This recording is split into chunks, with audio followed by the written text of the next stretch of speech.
नमस्कार,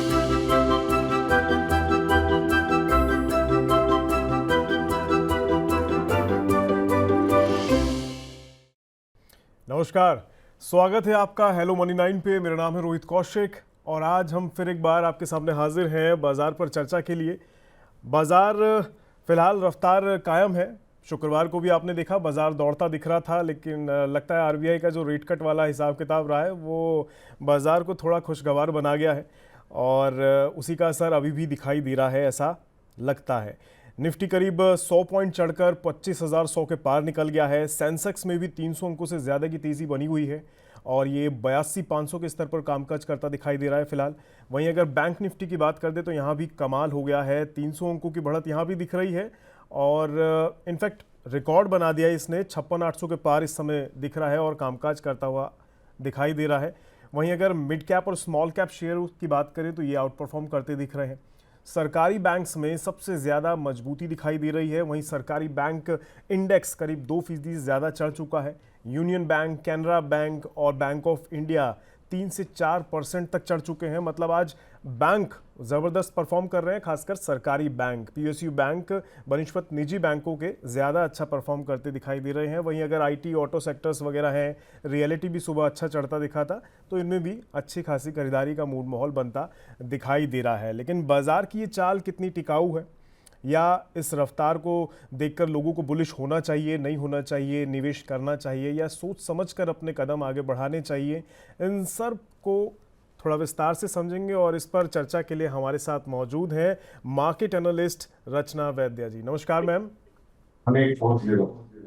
नमस्कार जी, मैम से चर्चा करेंगे इस सारे सवालों पर एक एक करके, लेकिन उससे पहले मैं आपको थोड़ा सा बाजार का हाल और बता दूं। निफ्टी गेनर्स लूजर्स इस समय क्या है वो आपको बता देता हूं, फिर बढ़ेंगे मैडम की तरफ और उनसे एक एक करके चीज़ें समझने की कोशिश करेंगे। तो आपको बता दूं आज के निफ्टी गेनर्स में कोटक बैंक है, बजाज फिनेंस है, जियो फाइनेंशियल है, एक्सिस बैंक है और ट्रेंट है। निफ्टी लूजर्स की बात करें तो ICICI Bank, Eternal, HDFC Life, UltraTech and MNM शामिल है। मिड कैप गेनर्स में Bandhan Bank, IREDA, OFSS, Hind Zinc और बैंक ऑफ इंडिया शामिल है। मिड कैप लूजर्स में Cochin Shipyard, Kalyan Jewellers, APL Apollo और भारती हेक्सा। साथ ही में कौन कौन भी इसमें दिखाई दे रहा है। स्मॉल कैप गेनर्स के अंदर मोती सन्स ज्वेलर्स, सो मैनी क्रेमिक, जियो सीएल कॉरपोरेशन, कैप्री ग्लोबल और बालू फोर्ज दिखाई दे रहे हैं। और स्मॉल कैप लूजर्स की अगर बात करें तो इसमें orient cement, Sadhana nitro, Shriram EPC, Silchar tech और पर्ल ग्लोबल, ये कुछ चीज़ें इस समय इसमें दिखाई दे रही हैं।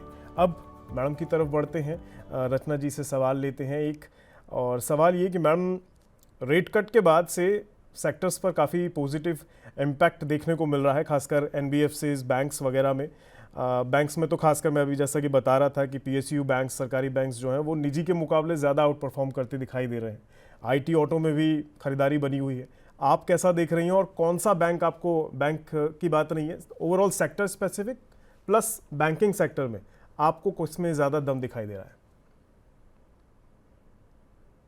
जी, जहाँ तक रेट कट और उसके बाद की सिनेरियो की सवाल है, वेल या पीएसयू बैंक्स में डेफिनेटली मूवमेंट है और ये आगे भी कंटिन्यू करनी चाहिए। एंड रेट कट से उसको बूस्ट मिला है एंड रेट कट से पहले भी उसके चार्ट सेटअप ऑलरेडी ऐसे बन चुके थे। एसबी से कि चार्ट्स को कुछ पता होता है जो हमें नहीं पता होता, तो चार्ट्स पे शायद वही रीजन से या whatever it is, but charts पे सेटअप कितने टाइम से अच्छा बना हुआ था पीएसयू बैंक्स में, more than 2 to 3 weeks. In fact हमने सोशल मीडिया पे, अपने ट्विटर हैंडल पे इसके बारे में लिखा भी था कुछ हफ्ते पहले, 2-1 हफ्ते पहले। और ये मूव जो है, जो पीएसयू बैंक्स में फ्रक्टिफाई हुआ है पिछले एक आध 1.5 हफ्ते से, उसमें आगे और जान हो सकती है। It could be the sector which would remain in the flavour for the season for the next say 3 months kind of a time period. तो उस हिसाब से हम खुद भी अपना उसमें इन्वेस्टमेंट करते हैं, अपने क्लाइंट्स को भी कराते हैं और हमने सोशल मीडिया पे भी, जैसे मैंने बताया था, लिखा था उसके बारे में। It would remain in focus और वहां पे अटेंशन भी जाएगा एंड मनी फ्लो भी जाना चाहिए। जी मैम, इसके अलावा आईटी और ऑटो सेक्टर वो कैसे दिखाई दे रहे हैं, क्योंकि वो भी आउट परफॉर्म कर रहे हैं। आज मॉर्निंग में तो रियलिटी भी चलता दिखा था, तो वहाँ आपको क्या लग रहा है? सी रेट कट की वजह से रेट सेंसिटिव जैसे कि ऑटो हो गया या रियल एस्टेट हो गया, इनमें रहना चाहिए मूवमेंट। एंड वो भी आगे सेक्टर जो है फ्लेवर ऑफ द सीजन बन के रहना चाहिए for some time. Financials and rate sensitives could remain flavour of the season for a few weeks of time. And IT की जहां तक बात है तो उसमें individual separate day wise movements आती रहेगी। यहाँ पे मैं कोई फ्लेवर वाली बात नहीं करूंगी, लेकिन जैसे आज बेहतर दिन है कंपैरेटिवली आईटी के लिए, तो ऐसे एक दो तीन दिन की बैक टू बैक रैली तक यहाँ पे स्टोरी सीमित रह सकती है, but that can happen. And जो आज मूव है आईटी में, that could be fructifying a little more. आने वाले एक दो दिन और आईटी में थोड़ी मूवमेंट रह सकती है। दो दिन महीने की तो बात नहीं करूंगी जैसे बाकी सेक्टर्स के लिए करी, but yes individual day wise movement अगर आप ध्यान रख सकते हैं तो एक्सट्रीम शॉर्ट टर्म में यहाँ पे भी अपस्विंग्स बन सकते हैं। जी जी जी। मैम एक चीज़ और, मैं अभी जस्ट देख रहा था कि एनबीएफसीज काफ़ी फ़ायदे में दिखाई दे रहे हैं इन सब चीज़ों के कारण। खासकर जैसे आप देखें अभी आज ओवरऑल सेक्टर के अंदर देखें तो ज़्यादातर सब में आउट परफॉर्म करते दिख रहे हैं। बजाज फिनेंस हो या आईआरएफसी हो या फिर श्रीराम फाइनेंस हो, मुथूट फाइनेंस हो, सब में अच्छा खासा परफॉर्मेंस है। सब हरे निशान में कामकाज कर रहे हैं। बजाज होल्डिंग्स को अगर छोड़ दें तो बाकी सब आउट परफॉर्म कर रहे हैं, थोड़ा थोड़ा सब में चलता हुआ दिख रहा है। तो ये भी रेट कट का इफेक्ट ही है जाहिर तौर पर। लेकिन आप इनको कैसे देख रहे हैं? एनबीएफसीज में क्या आपका रुख रहेगा? सी एनबीएफसी में बहुत ही ज्यादा वर्टिकल राइज आया है फ्राइडे से लेके। से अगर आप बजाज की बात करें तो दो दिन की रैली हो चुकी है। अब मैं यहाँ पे फ्रेश एंट्री के लिए बिल्कुल ना बोलूं। और ये जो रेट कट के बाद इसमें जो स्विंग आया था उसमें एंट्री का टाइम था जब वो आया था, तब विच वाज अराउंड 10:30 10:40 के बीच में फ्राइडे को मूव शुरू हुआ था। आज उसका फॉलो थ्रू भी मिला हमें in counters like Shriram finance and even in Bajaj finance. तो अब यहाँ पे जिन्होंने पहले से टाइमली एंट्री करी थी उनके लिए एक बुकआउट जोन होना चाहिए। एंड फ्रेश एंट्री के लिए अब आपको एक गिरावट का इंतजार करना पड़ेगा, डिप का पुल बैक का इंतजार करना पड़ेगा, जिसके बाद आप फ्रेश एंट्री कर सकते हैं। जो एग्जिस्टेंट प्लेयर है उनको अपना शॉर्ट टर्म प्रॉफिट बुक करने में कोई बुरी बात। जी तो चलिए, अब हम अपने दर्शकों की तरफ बढ़ जाते हैं। यूट्यूब पे हमारे बहुत सारे दर्शक इस समय हमारे साथ जुड़ चुके हैं, तो उनके एक एक करके सवाल लेना शुरू करते हैं। देखते हैं क्या कुछ आज लोग सवाल पूछ रहे हैं बढ़ते बाज़ार के अंदर। तो सबसे पहला सवाल सुरेंद्र कौर जी का है। सुरेंद्र जी लिख रहे हैं, उज्जीवन फाइनेंस बैंक पर है इनका सवाल, और इन्होंने ये 2500 at 43 अपसाइड टारगेट जानना चाह रहे हैं। ये इनका क्या सलाह रहेगी मैम? अच्छा, इनके एंट्री से ऊपर है ऑलरेडी, तो इनको पहली बात तो ये कि 42 पे एसएल लगा लेना चाहिए। 43 44 की अगर इनकी एंट्री है तो बहुत ही नजदीक है इनका एसएल। और मतलब almost you are taking your SL to a level जहां पे कॉस्ट पे ही आ जाता है करीब करीब। तो ये बाकी की ride becomes a free ride, risk already out हो जाता है ऐसे एसएल लगाने से। तो पहली बात ये। दूसरी बात, उनका अगर शॉर्ट टर्म का नजरिया था तो इनको अपना टारगेट जो है वो 50 के आसपास रखना पड़ेगा। और अगर इनका नजरिया लंबे टाइम का है, if is willing to hold for more than 6 months, तो ये अपना टारगेट जो है वो 62 के करीब भी रख सकते हैं। तो शॉर्ट टर्म के हिसाब से 50 का target, medium to long term के हिसाब से 62 का, एंड 43 के जरा से नीचे एसएल होना चाहिए 42 के करीब। जी अगला सवाल ले लेते हैं, विक्की जी का है। विक्की जी को दो सवाल हैं एक्चुअली, कोल इंडिया और टाटा पावर। ये इनमें फ्रेश एंट्री करना चाह रहे हैं मैम, तो क्या इनको फ्रेश एंट्री करनी चाहिए? फिलहाल इन दोनों स्टॉक्स में कैसी चाल बनती दिखाई दे रही है आपको? देखिए, कोल कोल इंडिया। इंडिया में अगर जी या कोल इंडिया में अगर इनको फ्रेश एंट्री करनी हो कर सकते हैं, बिल्कुल कर सकते हैं। 403 के करीब ये बैठा हुआ है। और ये जब तक 385 के ऊपर रहेगा, या माने यहाँ से 15-17 रुपए का अगर एसएल लगा के चले, 385 का एसएल जब तक यहाँ पे होल्ड करेगा तो the counter should do well. In fact यहाँ पे एक ब्रेकआउट बन सकता है, ये जैसे ही 400 के ऊपर रहना सस्टेन करना कंटिन्यू करेगा तो यहाँ पे एक शार्प ब्रेकआउट आ सकता है जो इस काउंटर को 420 के ऊपर 430 40 और इवन 50 की तरफ लेके जा सकता है in the 3 months of time frame. तो 450 के टारगेट के साथ यहाँ पे आप 3 मंथ्स के होराइजन से प्ले कर सकते हैं at current price with stop loss of 385। अगर आपका नजरिया 1 ईयर प्लस तक का है तो फिर आप इसमें 500 प्लस के टारगेट्स भी लगा सकते हैं। जी, और मैम टाटा पावर, क्या ये फ्रेश एंट्री के लिए सही रहेगा फिलहाल? जी, टाटा पावर में as of now we are sitting at a level of again approximately 400 रुपए। यहाँ पे भी मौका अच्छा है एंटर करने के लिए एंड लोकेशन इज गुड। ये जब तक 370 के ऊपर रहेगा तो this should continue to look good and यहाँ पे भी अपसाइड पे टारगेट लगा सकते हैं 440 से लेके 460 तक के from 3 to 6 months of time frame horizon. जी, अगले सवाल की ओर बढ़ते हैं। अंकित जी का सवाल ले लेते हैं और अंकित जी का सवाल है फेम इंडस्ट्रीज़, मैं स्पेल कर देता हूँ, FIEM इंडस्ट्रीज़। ये इन्होंने 1262 के भाव पे लिया हुआ है, 1262 के प्राइस पे। क्या करना चाहिए मैम इनको? मुझे नाम नहीं समझ में आया। FIEM। FIEM। जी, alright alright alright. FIEM industry में कंसोलिडेशन चल रहा है काफी दिनों से। वैसे ट्रेंड स्ट्रॉन्ग है लेकिन जस्ट अ मोमेंट, जी, यहाँ पे स्ट्रॉन्ग ट्रेंड है और यहाँ पे कुछ दिनों से कंसोलिडेशन चला है जिसके बाद दोबारा से एक अपस्विंग बन सकता है। अगर ये काउंटर 1870 को सस्टेन कर जाएगा तो अभी हम 1890 के ऊपर है। अगर 1870 को होल्ड कर गया देन देयर आर चांसेस कि ये काउंटर 1950 या 1980 की तरफ जा पाएगा। इन एनी केस अगर 1870 को तोड़ा तो फिर थोड़ा और फर्दर गिरावट आ सकती है। इन दैट केस फिर 1790 के आसपास सपोर्ट बनेगा अगर 1870 टूटा तो। अगर होल्ड कर गया तो this can go towards 1980। In any case the counter is strong, the trend is clear and अगर आपकी ऑलरेडी एंट्री है तो बने रहना चाहिए। और अगर आपका थोड़ा सा नजरिया है इसमें मीडियम टर्म का भी तो आप इसको 2000 की तरफ भी जाते हुए देख सकते हैं। जी। इसके अलावा मैम अंकित जी के पास एक और स्टॉक है, it's Capri global capital limited, Capri CAPRI global capital limited. ये 170 के प्राइस पे इन्होंने लिया हुआ है, इस पर क्या व्यू रहेगा आपका?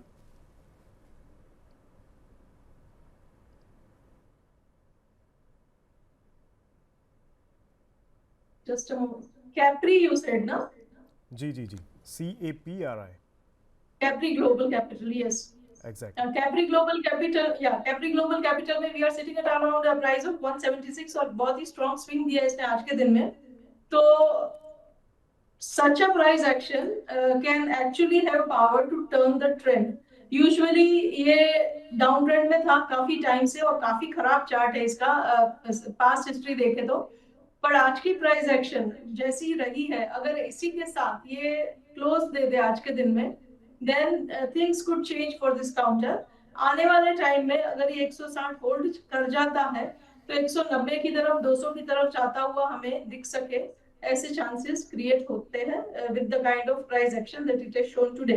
But this is an intraday price movement. अभी इसमें पहली बात आज का क्लोजिंग बाकी है और दूसरी बात कि एक दो दिन का फॉलो थ्रू भी देखना पड़ेगा। आने वाले एक दो दिन में भी इस काउंटर को 170 के ऊपर रह के दिखाना पड़ेगा। जी, मैं अब अपने दर्शकों को बता दूं कि आप सब स्क्रीन पर एक नंबर भी फ्लैश हो रहा होगा, आप लोग देख रहे होंगे, और जहां से भी आप लोग इनफैक्ट जुड़े हुए हैं, चाहे वो यूट्यूब के माध्यम से जुड़े हों, चाहे वो किसी भी प्लेटफॉर्म के माध्यम से इस समय हमारे साथ जुड़े हुए हों, वो हमारे साथ जुड़कर हमें सवाल पूछ सकते हैं। हमारे साथ रचना वैद्य जी हैं, उनको आपके सवाल हम पहुंचाएंगे और आपको जवाब देने की पूरी कोशिश करेंगे। स्क्रीन पर इस समय आपको एक नंबर फ्लैश हो रहा होगा 9311112874। इस पर आप कॉल भी कर सकते हैं, अपना मैसेज भी छोड़ सकते हैं, जो भी आपका सवाल है वो आप पूछ सकते हैं। और लाइव चैट के दौरान तो आप हमसे पूछ ही सकते हैं, तो बस आपको जुड़ना है, अपना सवाल पूछना है और वो सवाल हम मैम के सामने रखेंगे और कोशिश करेंगे आपको उसका उत्तर देने की। चलिए बढ़ते हैं वापस अपने सवालों की ओर, अपने दर्शकों के सवालों की तरफ। तो फिलहाल हमारे साथ एक कॉलर जुड़ गए हैं, उनका फ़ोन ले लेते हैं। प्रभाकर जी हैं मुंबई से। नमस्कार प्रभाकर जी। हाँ नमस्कार नमस्कार सर। जी अपना सवाल पूछिए, हमारे साथ मैम जुड़ी हुई हैं, बताइए। मेरे पास टाटा केमिकल है 1000 शेयर। जी 930 का भाव है। जी। तो मैम मैं एक बार इनका सवाल दोहरा देता हूँ। इनके पास टाटा केमिकल है, 1000 शेयर हैं, 930 के भाव पर इन्होंने लिया हुआ है। क्या सलाह रहेगी, क्या करना चाहिए इन्हें? सी अच्छा काउंटर है और काफी गिरावट के बाद बेस बना के इसने अपस्विंग जनरेट करना है थोड़े टाइम पहले। आगे जाके ये 1000 के आसपास दिखना चाहिए करीब करीब 1 मंथ के टाइम फ्रेम के अंदर अंदर हमें। I don't know this holding horizon, लेकिन 1000 के आसपास जब ये पहुंचेगा 990 टू 1000 के बीच में, तब यहाँ पे एक हल्का सा रेजिस्टेंस आ सकता है जहाँ पे थोड़ा कंसोलिडेशन मुमकिन है। उसको जब वो सक्सेसफुली पार कर जाएगा आने वाले टाइम में, then it will open up path for a move towards 1200 as well. तो पहला यहाँ से शॉर्ट टर्म टारगेट 1000 का रहेगा, एंड मीडियम टर्म के हिसाब से यहाँ पे 1200 तक की मूवमेंट भी आती हुई दिख सकती है from a 6 months plus time horizon. जी, अगले सवाल की ओर बढ़ते हैं। यूट्यूब से हमारे एक दर्शक जुड़े हुए हैं, फिरोज़ खान जी। फिरोज़ जी का सवाल है एनटीपीसी पर। इसके शेयर इन्होंने लिए हुए हैं और ख़रीद भाव है इनकी शेयर 414 की इनकी बाइंग है, और 6 महीने का ये व्यू जानना चाह रहे हैं कि 6 महीने के लिहाज से इनकी ये खरीदारी क्या सही रहेगी, क्या इनको इसमें होल्ड करके रखना चाहिए या फिर निकल जाना चाहिए, या फिर आगे ऐड ऑन करने की संभावना दिख रही है? देखिए, इसमें 6 महीने के अंदर अंदर ये 400 के ऊपर जाएगा ऐसे चांसेस थोड़े कम लग रहे हैं। लेकिन यहाँ पे इन्होंने ऑलरेडी पेन झेला है, अब और कम से कम ना झेले। 325 के आसपास एक एसएल लगा के रखे। अगर वो लेवल भी टूट जाता है तो फिर निकल जाने में ही समझदारी रहेगी, because with that level being broken, higher time frame के चार्ट्स फिलहाल जैसे है उससे भी खराब हो जाएंगे। और 325 को स्ट्रिक्ट स्टॉप लॉस बना के रखे। अगर ये लेवल होल्ड कर गया and if he is willing to show patience, जहां पे कुछ टाइम के लिए उनका पैसा आइडियल भी रहेगा इस काउंटर में, जब तक ये लॉइटर अराउंड करेगा, कंसोलिडेट करेगा, वो सब अगर वो टॉलरेट करने को तैयार है, देन चांसेस बनते हैं कि आगे जाके इनका एंट्री प्राइस क्रॉस ओवर करके ये काउंटर 430 450 की तरफ जाता हुआ दिखाई देगा। जी, अगला सवाल ले लेते हैं। यूट्यूब से एक दर्शक है, उनका सवाल है, इनके पास है पीपीएल 216 के भाव पे है। एक्चुअली 2-3 सवाल हैं तो एक एक करके ले लेते हैं। तो first one is PPL 216। PPL अभी 417 के आसपास बैठा हुआ है। यहाँ पे भी trend is not really very good, but chances है कि अगर ये 430 के ऊपर निकलेगा काउंटर तो फिर इसमें मोमेंटम बनेगा पॉजिटिव साइड पे, एंड इन दैट केस फिर ये 480 और 500 की तरफ जाने के लिए निकल पड़ेगा। पर जब तक ये 430 को क्रॉस नहीं करता तब तक इसमें पॉजिटिविटी जो एक चार्ट पे जो एक डेवलपमेंट होना चाहिए, सॉलिडिफाई होना चाहिए, वो नहीं होगा तब तक। So it will start looking good above 430 and not before that. In any case, अगर एंट्री करके रखे हुए हैं तो फिर एसएल के तौर पे 390 के लेवल को देखना चाहिए। जी, इसके अलावा इनके पास है मुफ्ती 183 में,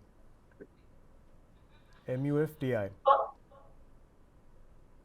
इट्स मुफ्ती MUFTI 183 के प्राइस पे लिया हुआ है। No, MUKTI you are saying? MUFTI। Okay. Credo brands, okay, right. यहाँ पे मुफ्ती में 180 के आसपास का प्राइस है। काफी टाइम की गिरावट के बाद एक बेस बना के इस काउंटर ने चलना शुरू करा है। चांसेस है, पॉजिटिव है मोमेंटम और एवरेजेस वगैरह ठीक से लाइंड अप है, तो चांसेस है कि आगे जाके परफॉर्म करे। ये चांसेस तब तक बने रहेंगे जब तक ये काउंटर 150 के लेवल को होल्ड करेगा। 150 के ऊपर जब तक है तब तक पॉजिटिव है, और अपसाइड पे नियर टर्म में इसका टारगेट बन सकता है करीब करीब 210 का, इनसे 3 मंथ्स ऑफ टाइम फ्रेम। और उसके बाद 210 को अगर क्रॉस करेगा then it could be going higher towards 280 and all in the longer time frame. जी, और इनका एक आखिरी सवाल है जियोजित फाइनेंशियल्स पर 93 के प्राइस पे लिया हुआ है, और इसमें क्या सलाह रहेगी, होल्ड या सेल?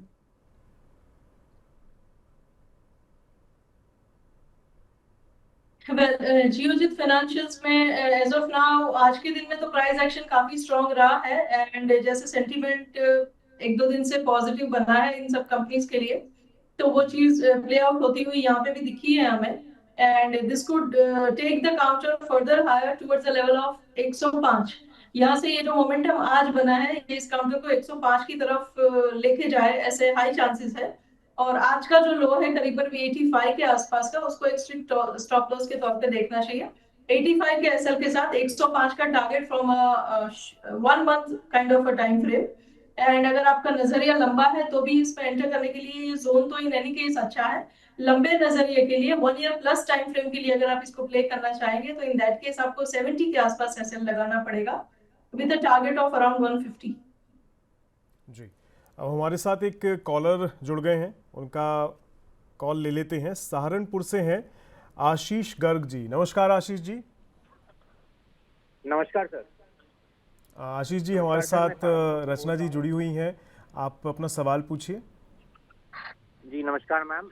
मैम मेरा सवाल नवीन फ्लोरिन को लेकर है। मेरा एवरेज प्राइस जो है वो 3800 है। 1.5 साल से मैं होल्ड कर रहा हूँ और मेरे पास इसकी 48 क्वांटिटी है।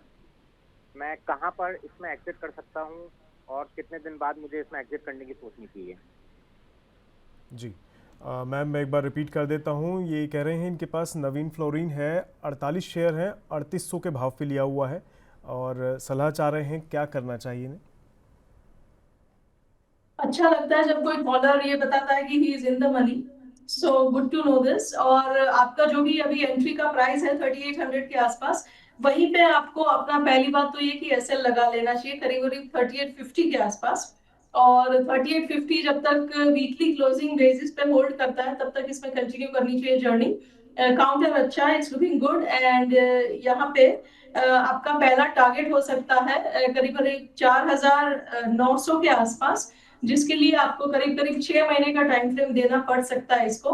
With in 6 months it should show us levels of 4900 और वहां पे आप अपना टारगेट लगा सकते हैं।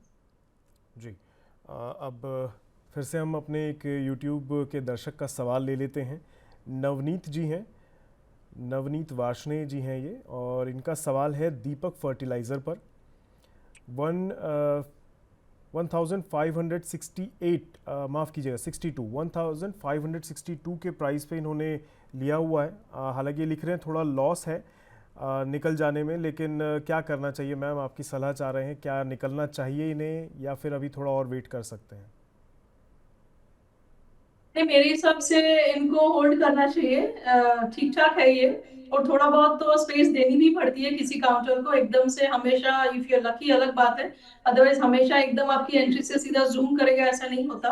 नेवरदलेस यहाँ पे trend is good and consolidation करेगा, क्योंकि इन्होंने थोड़ा सा ओवर स्ट्रेचिंग के बाद एंट्री करी है, तो थोड़ा कंसोलिडेशन इनको टॉलरेट करना पड़ेगा। इनका एसएल थोड़ा दूर रहेगा बिकॉज इनकी एंट्री दूर थी एवरेजेस से। इनका एसएल हो सकता है करीब करीब 1370 पे। जब तक ये 1370 के आसपास का लेवल होल्ड कर जाता है तो चांसेस है कि आने वाले टाइम में हमें 1600-1650 का नंबर भी दिखा सकता है। जी अगला सवाल ले लेते हैं रितेश जी का। रितेश जी लिख रहे हैं उत्कर्ष बैंक पर जानकारी चाह रहे हैं। पूछ रहे हैं इसमें कब एंट्री की जा सकती है और एग्जिट करना कब बेहतर रहेगा। फिलहाल शायद इन्होंने खरीदारी नहीं कर रखी है, और अगर कर रखी है तो कोई शेयर भाव नहीं लिखे हैं। तो मैम आपके लिहाज से स्टॉक कैसा लग रहा है और एंट्री एग्जिट के लिहाज से आप क्या कहना चाहेंगे इसमें? देखिए शायद ये इसीलिए इस बैंक में इंटरेस्टेड है क्योंकि बाकी बैंक्स काफी सारे हायर लेवल्स पे है और प्राइवेट सेक्टर तो है ही। और यहाँ पे काफी गिरावट के बाद एक अच्छा खासा बेस बना हुआ है, तो रिस्क रिवॉर्ड रेशियो यहाँ पे अच्छा है और 25 के आसपास का इसका भाव है। आप इसको करंट प्राइस पे एक्यूमुलेट कर सकते हैं। एक ही शर्त आपके लिए है कि आपको वेरी स्ट्रिक्ट स्टॉप लॉस 21 पे रखना पड़ेगा वीकली क्लोजिंग बेसिस पे। जब तक वीकली लेवल पे ये 21 के ऊपर बंद होता रहे तब तक आप इसमें सेफ है और आगे जाके आपको अच्छे रिटर्न्स दे सकते हैं, क्योंकि लोअर लेवल से ये छोटा प्राइस से ये अगर चलना शुरू करता है तो स्पेस काफी बन सकती है अपसाइड पे होने के लिए। This could be giving extremely good returns also. पर हम एक के बाद एक टारगेट की जैसे जैसे ये मूव करता जाएगा तो बात करेंगे। So the first target that we will talk about is the level of around 32। 25 पे है इसका भाव, अगर ये 21 होल्ड कर गया तो 32 is the first target. And अगर 32 के आसपास की रेजिस्टेंस को निकाल के अगर फर्दर इसकी जर्नी कंटिन्यू होती है, then the next target would be 40। जी, अगला सवाल ले लेते हैं। मोनू जी का है सवाल IRB इंफ्रास्ट्रक्चर पर, और 64 की इनकी बाइंग है। ये जानना चाह रहे हैं क्या करना चाहिए, क्या ये होल्ड करने के हिसाब से सही रहेगा फिलहाल, या इसमें आगे निकल जाना चाहिए इससे? ना, इसको होल्ड करना चाहिए। This is looking good, very good on the charts, and 53 पे है इसका प्राइस। और जब तक ये काउंटर 45 होल्ड करेगा, 45 के ऊपर बना रहेगा ऑन अ वीकली बेसिस, तब तक गुड अमाउंट ऑफ चांसेस कि हमें आने वाले टाइम में बहुत ही जल्दी 60 की तरफ जाता हुआ दिखे।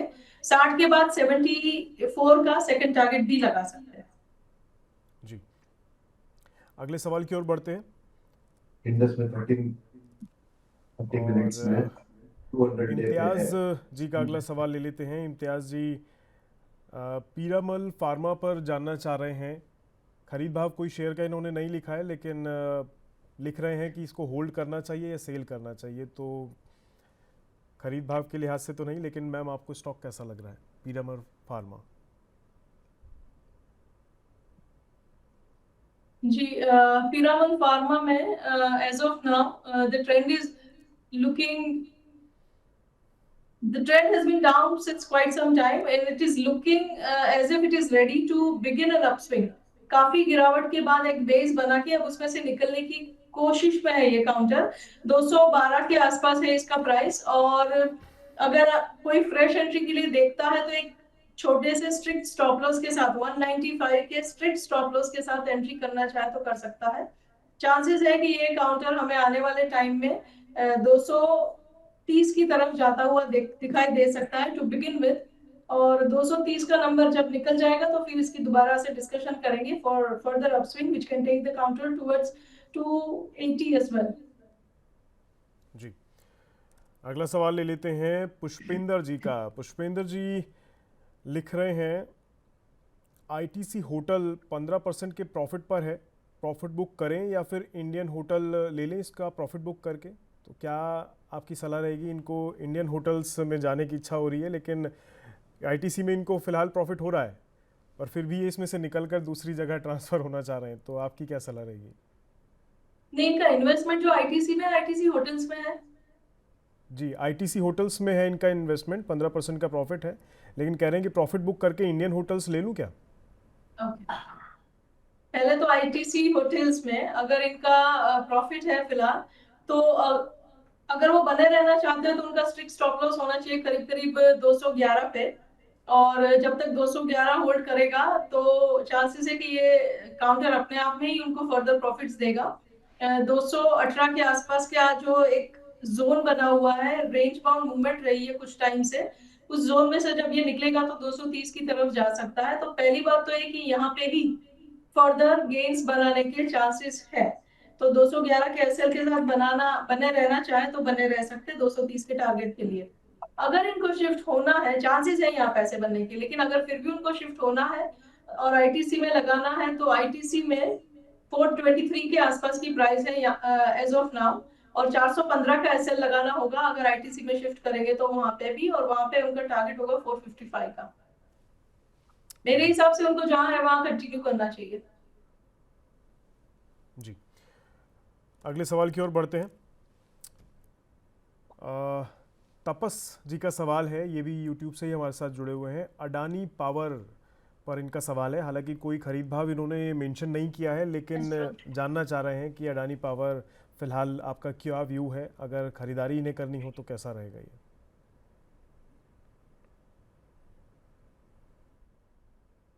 अदानी पावर में as of now the price is hovering around the level of 560। Adani group के किसी भी काउंटर में आप प्ले करते हैं तो बहुत ही ज्यादा एजिलिटी के साथ प्ले करना होगा। ये अपने आप में एक रेजिस्टेंस को टेक आउट करके एक ब्रेकआउट मूव देने की कगार पे जरूर है। नेवरदलेस अगर आप इसको प्ले करने चाहते हैं तो 540 का स्ट्रिक्ट स्टॉप लॉस लगा के रखें, और अगर ये 540 होल्ड कर जाएगा तो गुड अमाउंट ऑफ चांसेस कि हमें बहुत जल्दी 600 की तरफ और इवन 650 की तरफ जाता हुआ दिखाई दे, ऐसे चांसेस है in 3 months to 6 months of time frame. जी, अगला सवाल ले लेते हैं। यूट्यूब के ही दर्शक हैं महफूज मंसूरी जी, और इनका सवाल है एडीएफ फूड पर। ये 325 के प्राइस पे इन्होंने लिया हुआ है। इसके अलावा एक और है, लेकिन पहले एडीएफ फूड मैम कैसा लग रहा है आपको? ये इनकी खरीद भाव 325 की है। एडीएफ फूड्स में ट्रेंड इज गुड एंड यहाँ पे काफी लॉन्ग रेंज में से ये काउंटर निकलने की कोशिश में है। मेरे हिसाब से ये कोशिश फ्रक्टिफाई होनी चाहिए और काउंटर आगे बढ़ना चाहिए। एज ऑफ नाउ 265 पे है। आने वाले टाइम में ये काउंटर हमें 300 को क्रॉस करके 340 की तरफ जाता हुआ 6 मंथ्स प्लस टाइम फ्रेम में दिख सकता है। ये पॉजिटिव तब तक रहेगा जब तक ये 220 के ऊपर बना रहे। जी, और इसके अलावा इनके पास NIIT है। ये इन्होंने 223 के प्राइस पे बाय किया हुआ है। इसमें क्या सलाह रहेगी मैम?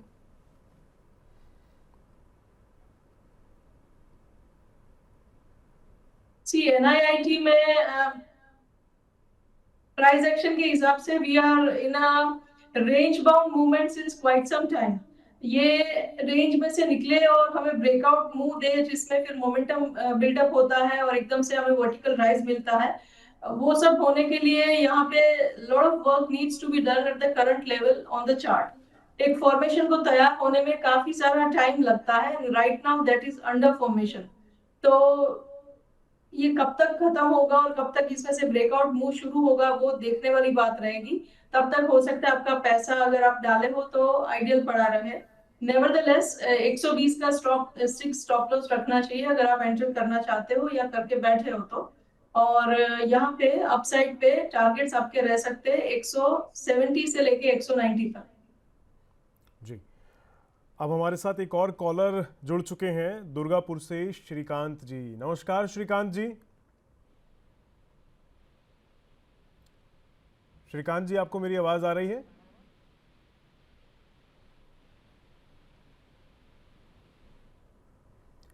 लगता है श्रीकांत जी को आवाज़ नहीं आ रही है, लेकिन इनका सवाल हम ज़रूर ले लेते हैं।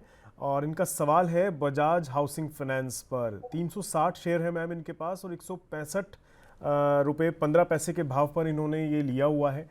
तो इनको क्या करना चाहिए, क्या सलाह रहेगी मैम आपकी?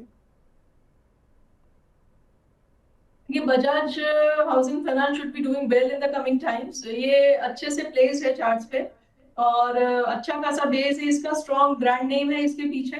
120 के ऊपर जब तक ये काउंटर रहता है तो चांसेस अच्छे हैं कि ये हमें आने वाले टाइम में 140 क्रॉस करके 150 की तरफ जाता हुआ मीडियम टाइम फ्रेम में दिख सकता है, which is 6 months plus time frame. जी, अगले सवाल की ओर बढ़ते हैं, और अगला सवाल यूट्यूब के एक दर्शक का ले लेते हैं। अभिषेक कुमार श्रीवास्तवा जी हैं। इनका सवाल है MIC इलेक्ट्रॉनिक्स। लिख रहे हैं MIC इलेक्ट्रॉनिक्स का फ्यूचर बता दीजिए मैम, क्योंकि 84 की बाइंग है इनकी, और आगे कैसा परफॉर्म करेगा ताकि आगे डिसीजन ले सकें। तो मैम आपको क्या लग रहा है इसमें MIC इलेक्ट्रॉनिक्स? MIC इलेक्ट्रॉनिक्स काफी डाउन ट्रेंड के बाद एक बेस में था जिसमें से निकलने की कोशिश तो कर रहा है। नियर बाय में एक रेजिस्टेंस भी है which is around a level of 76। तो 76 का रेजिस्टेंस निकल जाए एक बारी तो then the counter should be ready to cross about 100 as well. तो अगर फ्रेश एंट्री करनी है तो डिप्स में बाइंग करें। 67 पे बैठा हुआ है यहाँ पे एज ऑफ नाउ। 62 से लेके 65 के बीच में कहीं पे अगर आपको एंट्री मिलती है तो that would be a better entry, and with a strict stop loss at 55 and a target of around 90 in the 3 to 6 months of time frame. जी, अगला सवाल ले लेते हैं। अमन जी का है अगला सवाल, और सवाल है यूनिटेक लिमिटेड पर। लिख रहे हैं मैम इसमें फ्रेश एंट्री ले सकते हैं क्या शॉर्ट टर्म पीरियड के लिए? तो आपकी क्या सलाह रहेगी?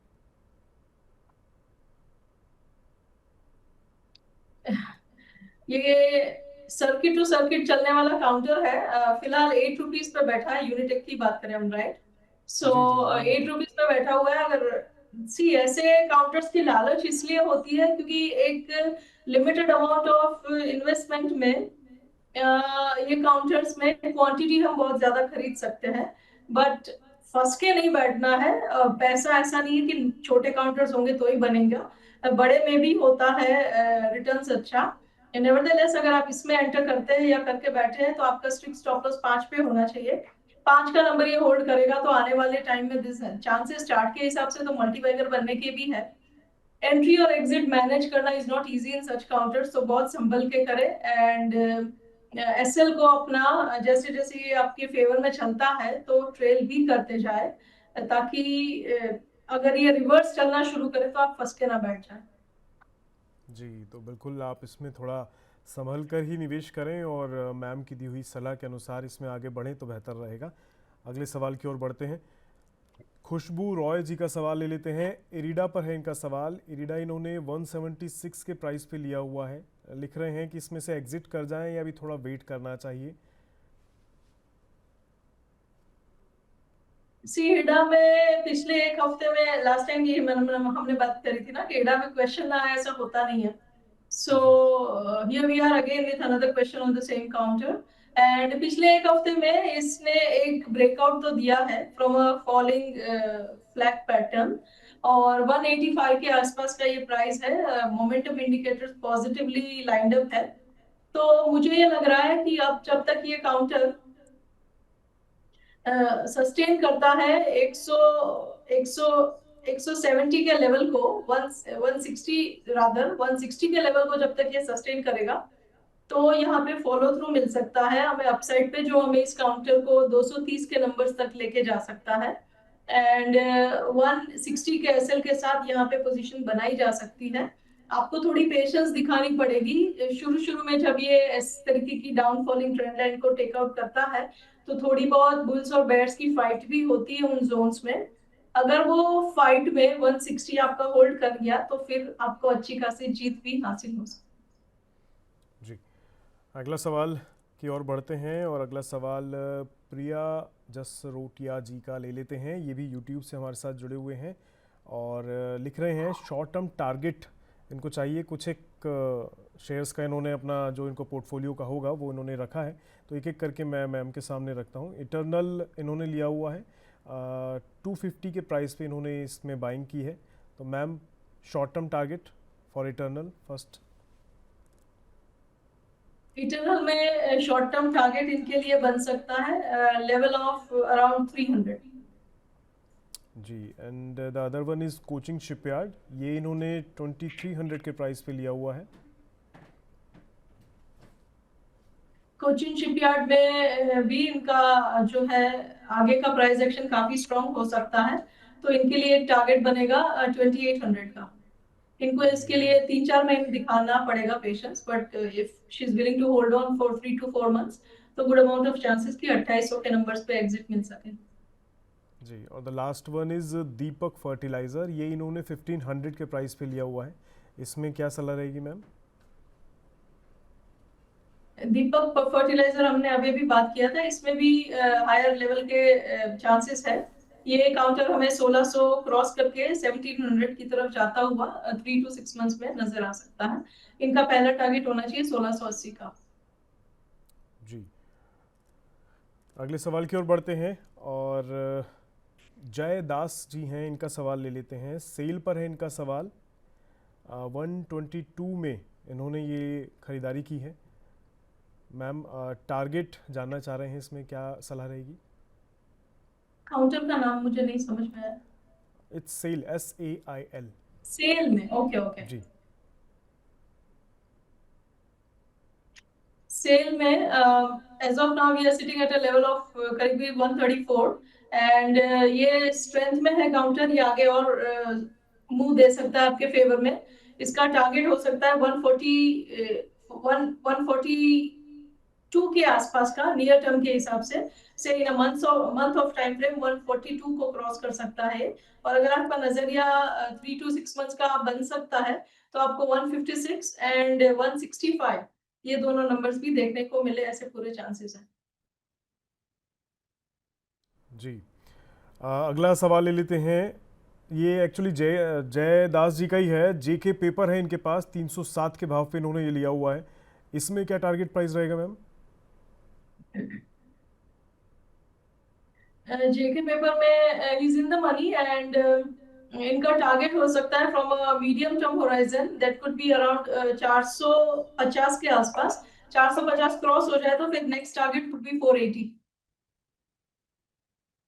जी, अगले सवाल की ओर बढ़ते हैं और अगला सवाल एक बैंक से जुड़ा हुआ है, आईसीआईसीआई बैंक। हालांकि ये प्राइवेट है, सरकारी बैंक तो अच्छे चल रहे हैं, लेकिन आईसीआईसीआई बैंक को लेकर हमारे दर्शक हैं एक जानना चाह रहे हैं, करंट प्राइस के लिहाज से आईसीआईसीआई बैंक कैसा लग रहा है और क्या इसमें खरीदारी करनी बनती है फिलहाल के सिनेरियो के अनुसार? सी आप समझ के चलिए, स्ट्रॉन्ग बैंक है, क्वार्टर ऑन क्वार्टर अच्छे रिजल्ट्स भी डिलीवर करता है, and largest private, second largest private sector bank है। तो इसमें कोई, it's a blue chip counter, ज्यादा सोचने वाली बात तो है नहीं, बट एज ऑफ नाउ इतना समझ के करिए, it's at an high of all time. तो वहां पे अगर आप एंट्री करते हैं तो आपको फिर उसको थोड़ा सा पुल बैक का स्पेस देना होगा, करीब करीब 1440 के आसपास है हम। अगर आप डिप पे बाय करते हैं या तो किसी पैटर्न के ब्रेकआउट पे बाय करते हैं तो आपके इन द मनी इमीडिएटली आने के चांसेस है। नेवरदलेस यहाँ पे जब तक ये काउंटर 1350 के ऊपर होल्ड करता है तो आने वाले टाइम में हमें 1500 प्लस के नंबर्स दिखाए, ऐसे चांसेस है। अच्छे ट्रेंड है डिप्स पे, ऑन एनी 2 और 3 बैक टू बैक बुरे दिन अगर जब होते हैं, रेड डेज होते हैं, उस टाइम पे एंटर करेंगे तो रिस्क रिवॉर्ड रेशियो आपका बेटर हो जाएगा। जी।